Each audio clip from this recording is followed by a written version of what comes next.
You're listening to This is Yoga Therapy. I'm your host, Michelle Lawrence, and I've had the opportunity to interview many of those who are making a difference at the intersections of yoga and health. And I'm here to share with you their stories and conversations. Thanks for listening. Today, I'm here with Brian James, and Brian's a yoga teacher and a transformational coach and an integration counselor. And he works with individuals in person or online, and he regularly teaches classes and workshops and trainings. And he's been exploring the intersection of yoga, music, psychology, and shamanism for over 25 years, maybe longer than that now, and has learned from master teachers and healers all over the world. He's also the author of Yoga and Plant Medicine, Integrating Yoga and Psychedelics for Your Healing, Growth, and Transformation. And we're going to talk about this and more on the podcast today. He lives in British Columbia, Canada. And it's so great to meet you, Brian. I'm glad to have you here today, and I look forward to our conversation. Yeah, well, nice to meet you too, Michelle, and thanks for the invite. Any chance I get to talk about yoga and shamanism and plant medicine is a fine occasion. It's been a while since somebody asked, so I might be a little rusty on some things. So we'll see what comes up and maybe what's changed since the book came out in 2019. So it's a long time ago now, but it's funny to think that 4 years is a long time ago, but in this field in particular, right? Yeah, because there's been a lot of growth. COVID did some squirrely things with time. I think it really broke down our sense of linear time. Everybody I talk to is experiencing the same kind of liminality or disruption of linear time. Absolutely. Yeah. If I didn't have children whose age I count, it would be much harder for me to anchor in that. So I feel that strange relationship to time myself. So I would love for you to give us a little insight into your background and story, like the short version, and what got you interested in yoga and plant medicine, and where has this process taken you? Short version is, beginning with my interest in yoga and plant medicine. My sincere interest in it. There'd been explorations really early on, but when I really got into it more deeply and more sincerely, it was like a lot of people. My suffering brought me to yoga. My suffering brought me to plant medicine, trying to find a way out of the suffering, or at least a reduction of it, or some insight into why I was suffering and creating my own suffering, and how to stop doing it. So that was, I guess I was about 35 when I really got serious about that and got sick and tired of feeling sick and tired. But my first exposure to yoga was back in the 90s when I was probably about 17 or 18, before there was yoga studios everywhere, especially grew up in a blue-collar town. And there's a strange Dutchman who started holding yoga classes I think it was in the basement of a church. And it was very strange and intriguing to me. I felt drawn to it. I didn't know why. I didn't know anything about yoga. I didn't grow up around yoga or any kind of alternative spirituality. But I was drawn to yoga, and I was drawn to the stories, the Indian stories and the Hindu deities. And I always found that really fascinating. I had pictures of Hanuman and Ganesha up on my wall, just like they were rock stars or superheroes. And I learned a little bit about their stories. And when I go to my Indian friend's house, they would be amazed that maybe I knew more about Ganesha than my Indian friend who grew up around this stuff. But I was just fascinated by it. And so I had this dalliance with yoga over the years, and would go to classes at the YMCA. And when yoga studios started popping up, would check out different styles and everything. And so I had this orientation at that point. I was 35 and I was really seeking some healing. An orientation toward vinyasa yoga is the one yoga where I felt like everything come together in a really profound way. And I had no kind of philosophical basis for that. It was just a feeling. When somebody gave me just the right instruction on breathing and moving, something happened, and it was amazing. And I didn't know how to describe it, how to talk about it, how to understand it. So when I got really into yoga, that's where the direction I was headed, was to learn more about that. And then around the same time, it was getting more interested in working with plant medicines for healing and insight into my predicament and to recovering who I really am. I felt I had drifted away from that, following kind of conventional path in life, looking for success, climbing corporate ladders and looking for more money and more material wealth, like buying a house and getting a car and all that kind of typical stuff. And as I got more into that life, I just became more miserable. And so that's what, it was like something that someone who later became a very important teacher for me, TKV Desgachar, you'd say, thank God for my suffering because it brought me to yoga. And that's the way I feel about it now. It's like, thank God that my suffering got bad enough that I woke up and started paying attention to it, because it led me on this whole incredible journey of not only like understanding myself, but getting more interested in the world and the great mystery, things I had been interested in when I was very young, but had drifted away from, and, living a more kind of material, conventional life. So reconnecting to that was really good for my soul and really necessary for my healing. So I don't know, maybe that's a good beginning. Yeah, it's a great beginning, and I appreciate it, and I relate to what you just said. Of course, I've got my own story, different from yours, but what you mentioned there really resonates in how yoga came to be in my life too. So it's nice to have common threads, right? When you're meeting somebody new that can anchor you a little bit. And I would say that I'm too interested in the intersections of yoga and psychedelics. And I believe that they're both pathways toward expanded consciousness and can be used wisely independently and together. And in reading your book, a quote is that yoga and psychedelics are both paths to the heart. When approached with respect and care, these paths can lead to a life of greater freedom, harmony, and joy. And I really like that. So how do yoga and plant medicine intersect and complement one another as powerful catalysts for healing, growth, and psycho-spiritual transformation? That's a big question. I've done a 3-hour workshops on this topic.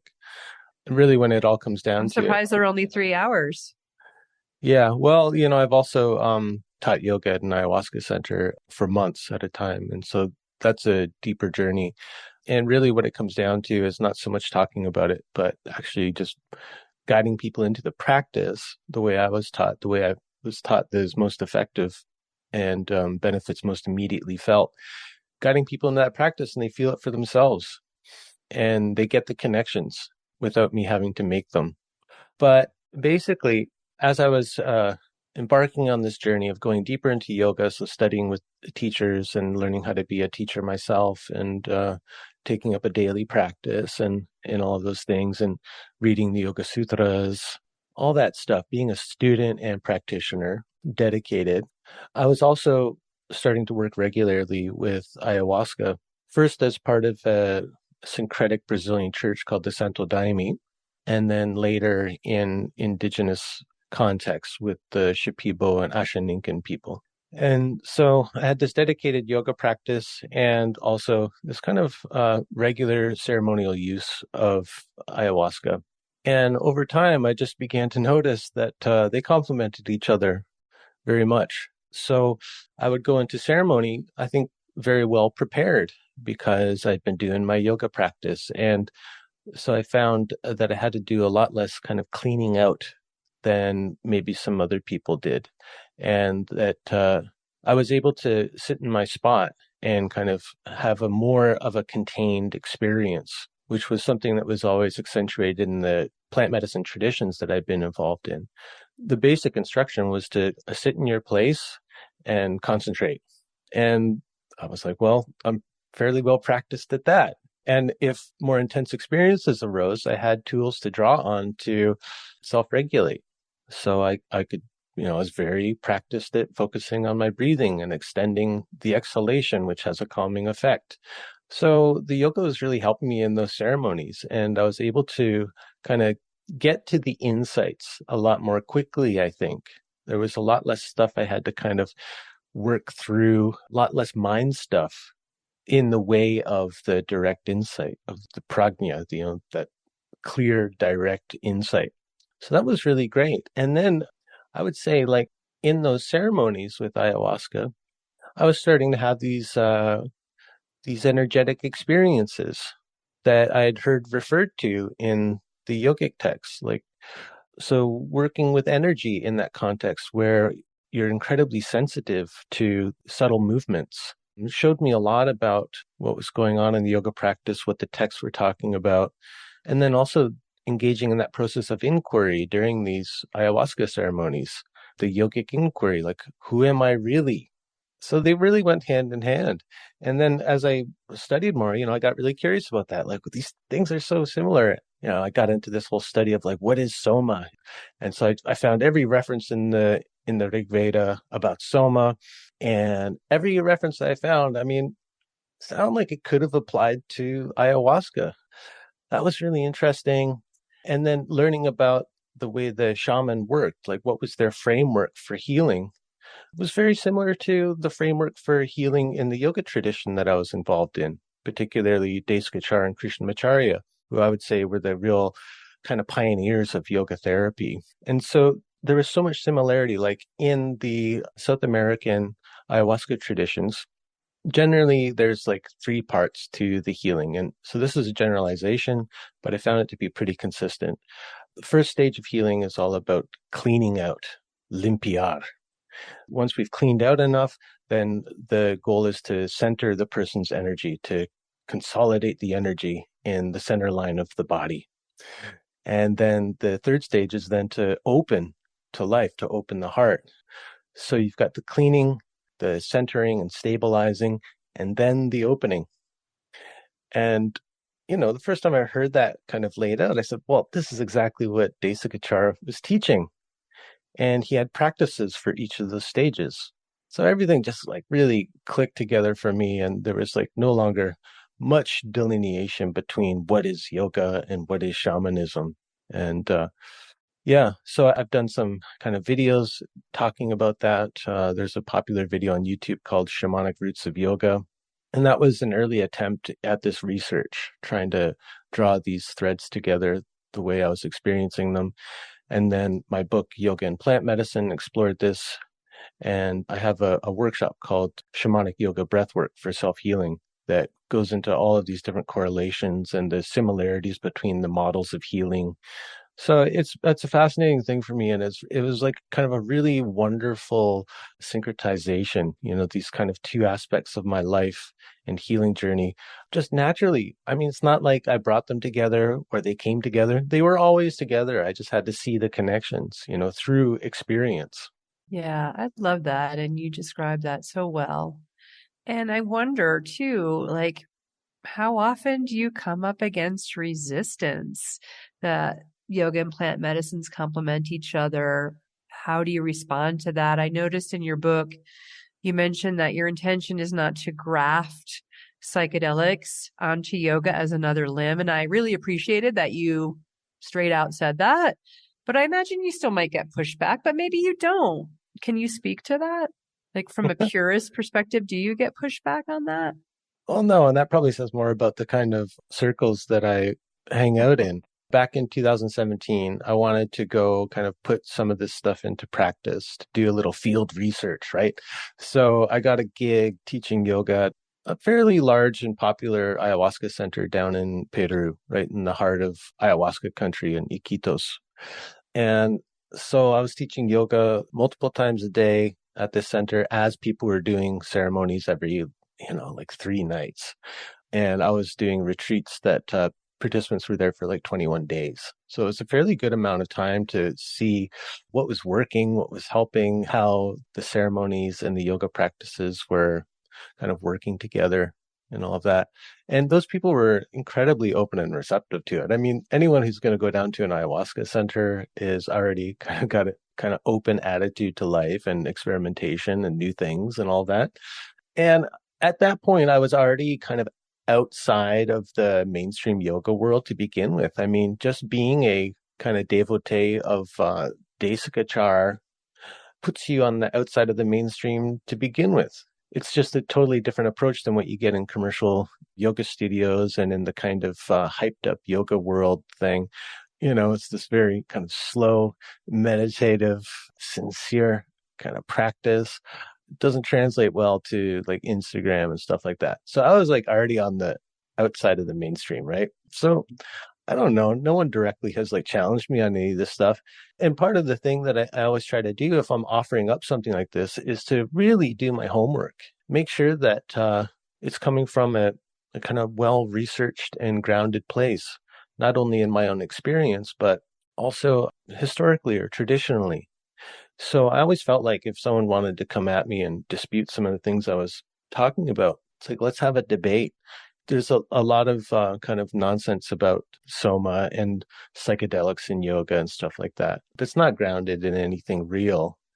It's kind of based on a fantasy, that soma is the Amanita muscaria mushroom. It's like, that doesn't make any sense biologically, geographically. Just doesn't make, there are way better contenders for what soma might have been. But I always liked what Robert Svoboda said. He would say like anything can be a soma. Soma could, we could almost take that term as being a term like psychedelic, a kind of a more general term. So he would say anything could be a soma. For one person, this could be a soma. For another person, this could be a soma. So it's a kind of a moot point to argue over what it might have been. And I don't know why people get caught up in those ideas, Because they and want to be they write right. books on it. Well, I Yeah. have there's a thing that happens with people who get involved in psychedelics. It's like the kind of Gordon Wasson thing. Once they have like a profound trip, it's like they start seeing mushrooms everywhere. They're seeing mushrooms in like medieval Christian art. They're seeing it in the Buddha's parasols, and like they're starting to see mushrooms everywhere. And it's kind of strange thing that happens. I never quite understood it. It's true though. Yeah, it's funny. So I'm going to change subjects just a little bit, and I want to talk about the integration process specifically for psychedelic experiences. And you mentioned in your book there's two aspects to integration. One, staying connected to the sense of unity that you might have experienced, and then taking action on the insights and guidance that was received. And developing a personal daily yoga practice is an excellent way to support both of these aspects. And I just love that you called that out, because I mean, that's what, as yoga therapists, like outside of psychedelics, like we want to guide folks toward daily practice to support your wholeness, your health, your well-being, right? Not the dependency of going to a studio or a teacher. I would like to know how you coach clients around this. So like the integration process that may have come out of psychedelics now into like a daily sadhana. I think maybe the most common experience that I've heard from people who have started working with psychedelics is what they feel is like a reconnection to life. They say things like, I've never felt so alive. And it's that connection to life that I think is what yoga is all about. It's a very kind of like tantric idea of yoga, is that yoga connects us to the great tapestry of life. So whatever that practice is a yoga. And so that's where the teachings of Desikachar have come in really handy for me, is learning how to adapt yoga to the individual and their cultural background and their personal needs and their own interests. Because I think if people don't have the interest, they're not going to stick with it. If it's not personally relevant to them, they're not going to stick with it. And the most important thing for me as a teacher or a therapist is to get people to stick with it so that they can actually help themselves and the yoga can actually do its work. So integration, I mean, it's different for everybody. It's like, what is missing in our life that needs to be integrated? And so for everyone, that's a different thing. But I think for like modern Western people, what we lack is that kind of the rhythm of ritual in our life. And so just anything can help with that, right? So what is like your own personal ritual that's going to be nourishing to you, whatever's missing in your life? So, I mean, it's kind of a very general question, what does integration looks like? Well, it looks like incorporating something into your life that's been missing, you know? Yeah. Is that Yeah. too vague? Well, it's not too vague, but it speaks to what I'm getting at is like yoga practice can support integration. And so there are plenty of people that work with psychedelics who don't have a yoga practice, and yet they're still seeking to integrate. And yoga practice can be a beautiful way to integrate those like aha moments. And yet it can be hard. It can be hard to have a daily practice. So are there ways in which that might take hold better in the work that you do, right? Because as yoga therapists too, like we want to see our clients do the work. And that's actually one of the most challenging parts of being a yoga therapist is like the compliance part, Hmm. because that's the only way it's going to work. Well, the And sometimes you collaboration, have to maybe. give them, what's that? The collaboration, maybe, is a word I prefer. Collaboration. Yeah. Compliance Yeah. sounds a little bit too like, oh, as soon as you say Yeah. that, I want to rebel. Yeah. But yeah, I mean, talk to You want to any, be non-compliant. yeah, that's just my nature. Yeah. But talk to The any, motivation. The motivation is probably another word too, right? yeah, and I think like maybe other words that come up from here, like the self-motivation, the personal accountability, because I don't want anybody to be accountable to me. I don't want that job. You've got to be accountable to yourself. So, yeah, I mean, talk to any kind of physical therapist at all. And the hardest thing for all of them is to get the client to actually follow through on the prescriptive practices. It's the hardest thing. You talk to anybody. And so my thing was I'd heard that from PTs, from physical therapists, and I heard that from yoga therapists.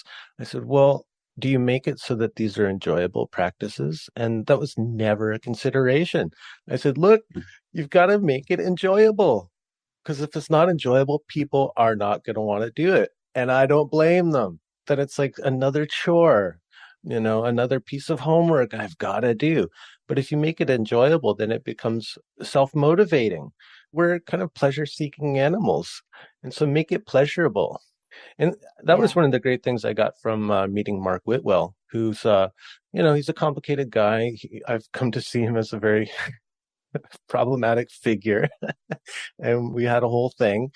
But one of the things that I really value that he imparted to me early on was the pleasure principle of practice. And so he taught a practice that was like 7 minutes long because Yep. he traveled around enough and tried to get people to take up personal practice enough to know that that was like the least amount of time for a practice to be effective and the kind of bare minimum for people in terms of like what they'd be willing to commit to. He'd like kind Yeah. of whittled it down to a 7 minute practice. And I used to think like, my God, that's not enough. It's not going to be effective. But, over the years, I found if it's much longer than 10 or 15 minutes, a lot of people just aren't going to find the time for it. I started to create practices that were like inspired by that. And so I've got one practice that I always end up giving to people that I call it like the kitchen practice or like the no excuses practice. It's like 10 minutes long. You don't need to roll out a yoga mat. You don't need to put on any special clothes or get any special balls or straps or anything. You can do it in your kitchen while the kettle's boiling for your morning tea or coffee.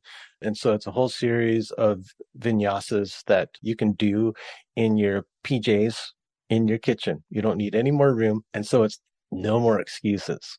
Because I know how hard it can be for people to incorporate a new routine or a new aspect into their routine.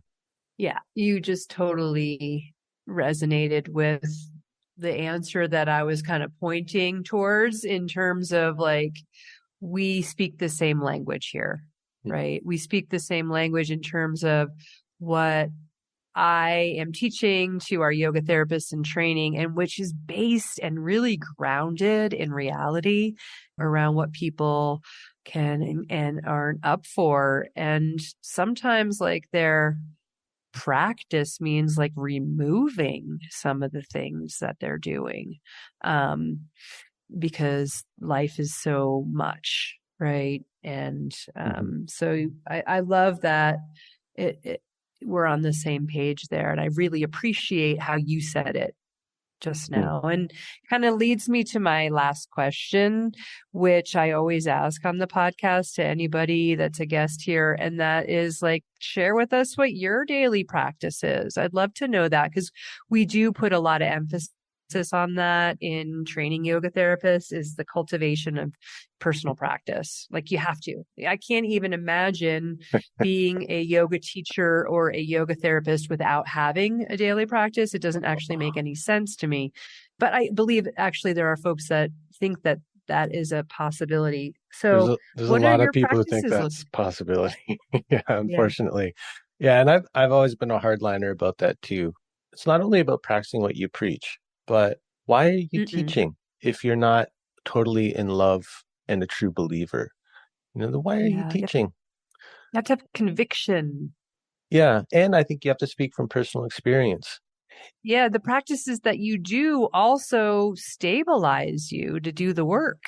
Yeah, not totally. Not only stabilizing and conserve your energy, because if especially if you're doing group classes, you're leaking prana for that hour, hour and a half, whatever it is, and you need to recharge the batteries. And the best thing I found for that is pranayama. Okay, so question was like, what's my personal practice? Well, it's like it's evolved so much. And so part of the thing we're talking about is like, how do we make the practice more accessible and enticing for people that we know could benefit from it, right? And so I have no expectation, and I never have really, that anyone is going to take up yoga the way that I did. I mean, in those beginning years where I was like really dedicating myself to it, I was practicing for like an hour and a half, 2 hours every day, like hardcore Ashtanga Vinyasa, trying to learn it all by the book and all that stuff. And I think I needed that really intense period of tapas because I need a lot of stuff to burn off. That was really good therapy for me for a while. But when I started that intense practice, I was already 35, had played multiple sports, multiple martial arts, had like lingering knee injuries and stuff. And that intense practice really inflamed a lot of those old athletic injuries. So then I was like, oh God, I love the practice. I love the intensity, but I'm hurting. I'd be like recovering for the rest of the day from this intense morning practice. So I was like, well, I've heard of like yoga therapy. And at that time, like really all I could find was Iyengar yoga, which I'm not so sure it's very therapeutic from where I stand now and what I've learned. But that was always touted as a kind of a therapeutic approach to yoga, or almost like a medical approach to yoga or something. So anyway, I started to go to these Iyengar classes, and they were so different from my Ashtanga Vinyasa practice, like less of a focus on breath, no coordination of breath and movement, like hyper detailed instruction, drop your spleen 2 inches, like I don't crazy kind of instructions, right? Like lift the skin on your back. I was kind of fascinated by it, but it was so dry and humorless. And I'm a big nerd, obviously. Like I love to go deep into research and stuff like that and nerd out. But there is a kind of like I don't know, like a smugness to it. Like anyway, it didn't really fit with me, but it got me really intrigued. Like apparently Iyengar and the guy who started Ashtanga Vinyasa, this guy Patabi Joyce, apparently they had the same teacher, and I was like, how is that even possible? So then I got curious about this guy Krishnamacharya, this like kind of mythical character, and there's like so many amazing photos of him that just add to that mystique. Oh my goodness. So I Doesn't was even like, look human. Yeah. yeah, I mean, he just looks like the prototypical yogi. So I was like, who's this Krishnamacharya guy? And so I started to try to seek out some people who'd like studied with him. And I found out, well, most people in North America hadn't studied with him because he never taught in English or he never traveled or anything like that. But a lot of them had studied with his son, this guy, TKV Deskachar, who looked like a freaking engineer. I mean, he's got like a pocket protector with pens in it and a little Yeah. button up shirt and slacks, like the exact opposite of this mystical shamanic yogi guy who was apparently his father. And that confused me even more. I'm like, we've got Patabi Joyce, this kind of cult of Ashtanga. We've got a Yengar, which is a whole nother type of cult and a whole different kind of personality and attitude about it. And then we've got this guy, Desagachar, this real nerdy looking dude. And then, in the middle of it is connecting them all is this mythical figure of Krishnamacharya. Man, so confusing. But I found some teachers who'd studied with Deskachar who kind of like made it more lively than I've seen it presented in other places. Made it kind of like fun and exciting, actually. And what I found out was that while he may have looked very conventional and maybe a little straight, this guy Deskachar, underneath that pocket protector, he was a real kind of shamanic individual, and he carried a power that came through the practice. From the sounds of everyone I've talked to, and I've talked to many people who worked with him, he had some really kind of cool cities, but he never like flaunted it at all. In fact, he often would downplay the kind of the mystical aspects of yoga. But I spent a summer studying with Srivatsa Ramaswamy, who was a direct student of Krishnamacharya and a kind of friend and colleague of Desikachar. I studied with him for a summer down in Los Angeles, and we'd have these crazy 8-hour practice sessions. And I remember, and he's another guy who looks very kind of straight and conventional. I think he was also an engineer, wearing like a sweater vest all the time and like polyester slacks and sitting at the front of the room giving us instruction. I've never seen him do an asana other than sit in the chair. That's his asana. But I remember one experience after a practice session. He was a wonderful chanter and he really loved chanting. So he would put us through these really intense practices and then give us a nice long shavasana where he would chant to us. And so he'd crack open his book and he'd do these incredibly long, involved chants. And I remember at one point lying there, he's reciting the Sanskrit. And at the same time I'm hearing him, I'm also hearing like an overdubbed translation of the Sanskrit into English. And this was a totally psychedelic moment for me. And I remember just kind of like peeking at him after this was over. And I was like looking at him a lot differently. I was like, this guy is a shaman in a sweater vest. So anyway, you asked about my personal practice. So I mean, it started out very intensely. Now it's super chill. So every morning I get up. Part of my practice is I do some kriyas. So I'm susceptible to congestion and allergies, and I don't make that any easier on myself by living with a dog and living amongst all of these beautiful pollinating trees and everything. So I have to really take care of that because I'm not going to give up living with the dog, and I'm not going to give up living in this beautiful nature. So I've got my neti pot gets a lot of use. I always do like Nauli Kriya. I find that really helps with my digestion and just staying connected to my lower belly and my pelvic floor. So Mula Bandha is always a part of my pranayama practice. I think these are really especially helpful for men as they age to stay connected to the generative organs, the pelvic floor, the belly. I think that's a place of a lot of unconsciousness for men. And that can bring a lot of problems if you're not paying attention to that stuff. So, like sexual impotence or incontinence. I heard a stat like 80% of men die with prostate cancer. They may not die of it, but they die with it. And so I think like keeping those organs flushed with heat and blood is really important. So that's always a part of my practice. So I do my vinyasas, I do my pranayama, I usually do a little singing or chanting, and then I do it as needed. If I'm feeling a little stiff or stressed out at the end of the day, my yoga might look more like kickboxing, or it might be a more of a calming practice. Yeah.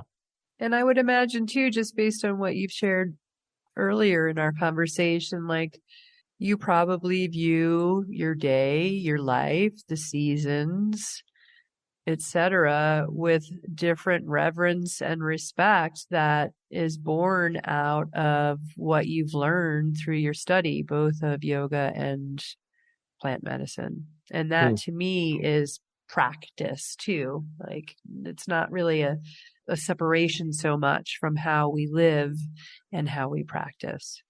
Well, really, I mean, what the result of the practices have been is that that reverence, that now unconscious connection to the world around me no longer needs to be practiced. It just is. It's a kind of recovered state. of Right. openness and sensitivity and love for the world. So it's not something I have to practice. Like my yoga practice now is to just kind of help maintain the body and the nervous system. I think as I get older and, I've gone through this cleansing process and all of that stuff, now it's like about maintaining the nervous system. So pranayama is a big part of it. And then just kind of taking care of the physical body, you Mhm. know? Yep. And I so enjoyed talking with you today, and I've appreciated this connection, and I appreciate the work that you do and what you put out there in the world. And thanks for taking the time. Yeah, well, thanks for your interest. I really appreciate it. And I hope people listening get maybe a little inspiration or something out of this.